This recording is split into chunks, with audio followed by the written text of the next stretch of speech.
We got in our very first wreck. The ambulance and police were called and we were accused of a hit and run. Welcome back to the RV Odd Couple. My name is John. And I'm Mercedes. Long story short, we sold most of our possessions in pursuit of freedom, independence, and adventure. Because life's way too short. And in this video, we're going to share our experience that we had as we pulled into a park after an extremely long day. The travel day from hell. The travel day from hell when we left our last park and went to our new park. What was supposed to be a 2.5-hour ride turned into almost a 5-hour ride. Fog, we couldn't see, it was raining, it was tough. Then we get to the park and we had our very first wreck or accident. We were accused of doing a hit and run and leaving the scene. So we're just going to share with you guys the experience and then a few tips of what to watch out for if you do get into an accident so that you cover your butt. The ambulance was called. We've got footage of that. We've got footage of the police showing up. So it started out as the worst travel day It was ever. horrible. And certain types of driving conditions tend to get John a little bit more stressed out than others. And he had all of those stressful driving conditions at once. Our GPS took us away here that was a little bit tight. It was really uncomfortable. I did about 15, 20 miles per hour for about 20 miles. I had to keep pulling over to let the people behind us go by. They weren't very happy, but we did the right thing. We always let the people pass that are behind us when we're so big and going slow. We ended up getting to the park, and when we pulled into the park, one of the things we really noticed about Oregon and Washington is that these parks are really, really tight. We were really excited to finally get here. Both Mercedes and I were stressed out.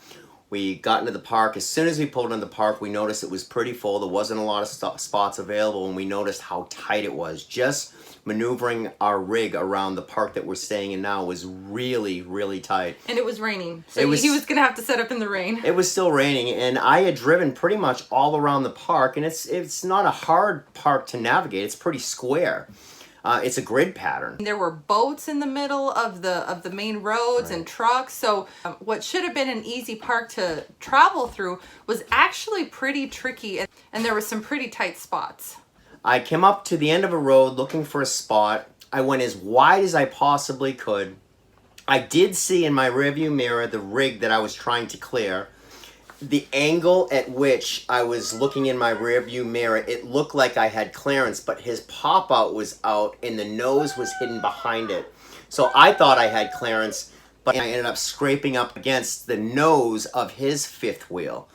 And so as soon as that happened, Mercedes and I pulled forward. It was a very light noise, but I knew that I had probably scraped it. I didn't realize we had collided. Stopped the truck, got out of the truck, walked back. I went right up to the RV. As I got to the door opened. These two people stepped out, a woman first. She looked right at me. And then a guy came out. We're going to call him Bill. So Bill comes off of his RV, comes to me. I said, "Hey, I'm really sorry. I just scraped up against the nose of your RV. I apologize." Him and I talked. We went over. We looked at the damage. I felt really bad. He looked at me and said, "Don't worry about it. Just go ahead, get in your truck. Go get your RV parked." I said, "I got a 3-year-old and my wife in the truck. And then I'll come back over and we'll work this out. I'm going to make this right, Bill." And Bill said, "Fine, that's great." Once I got back in the truck, Mercedes and I continued to drive around after talking to Bill. All of a sudden, this lady runs out in the middle of the road, waving her arms Pouring like rain. this. Stop, stop. Yeah, and And so stood in front of our truck, so we stopped. obviously we lowered the window, and she's like, You just hit my husband's RV and you took off. You just took off and you didn't even come over and say hello. Yeah, and it was like, I said, no. No, I talked to your husband, Bill. I saw you walk out. I looked at you first as you come out the door. And then your husband, Bill, come over, and Bill and I went over to look at the damage on both your RV and our RV. In the conversation with Bill, since we're parked in the middle of the road blocking traffic and it's raining, John and Bill decided, how about we just park and then we figure it out after we park, because there's no need to stay in the middle of the road. Great idea. And Bill was a nice guy. Yeah, it was his idea because we were blocking traffic. So as soon as she realized that he knew her husband's name, she was like, oh.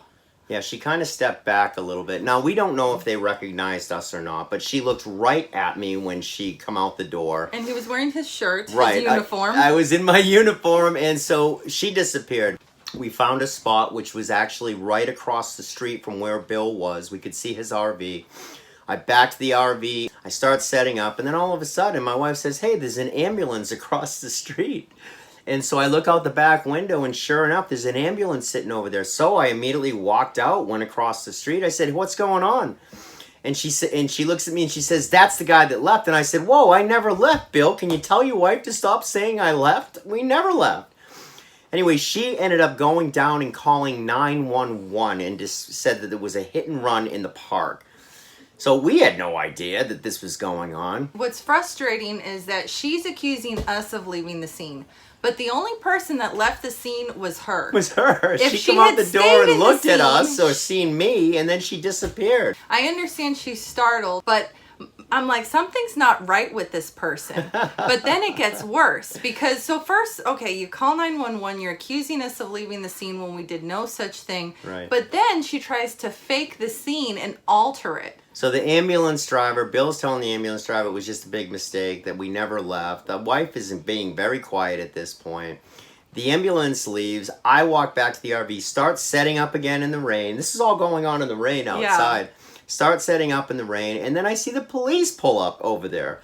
So again, I immediately walked outside to let them know, "Hey guys, this wasn't a hit and run. I don't know what's going on. There's a little bit of damage on the guy's RV. I've already told him I was going to take care of it. I've already given him all the information that he needs from me.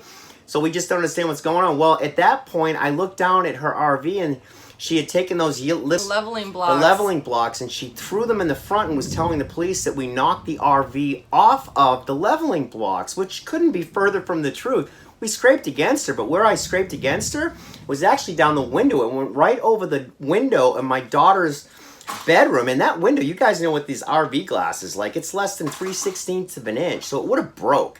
So I did scrape up against them. There's no damage on my RV that can't be really buffed out simple. With that said, there was a little bit of damage on his RV. The nose cone of the fifth wheel had been pushed in, so you could see the cracks in it. And John called her out on it because when he saw the leveling blocks on the ground and she said, "You knocked our RV over," he's like, "That's not true." She just backed up because I told her that I'd already gotten pictures. It was a pretty stressful situation, coupled with someone that was being extremely dishonest and that they were trying to set up a lawsuit or something. That's what really upset Mercedes. Yeah, that's what made me really frustrated because she told the police, well, they left, but they came back, which is not true. Her story changed. And then she said that the collision was so strong that we knocked the RV off of the leveling blocks. And she got hit out of her seat when she was in the RV. Yeah. So she's trying to fake the scene to make it look worse than it is. We'll be waiting for Bill to call us. We have no idea how the insurance system works on these rigs. We'll let you know when we do. But we're good people. We made the mistake, so I will pay for the damage. As long as it's a fair assessment of the damage that was done, we got plenty of pictures.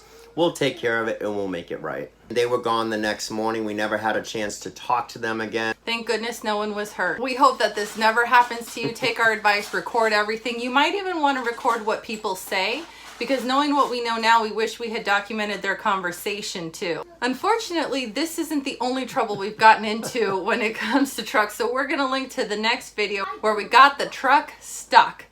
See you in the next video. At Pismo Beach.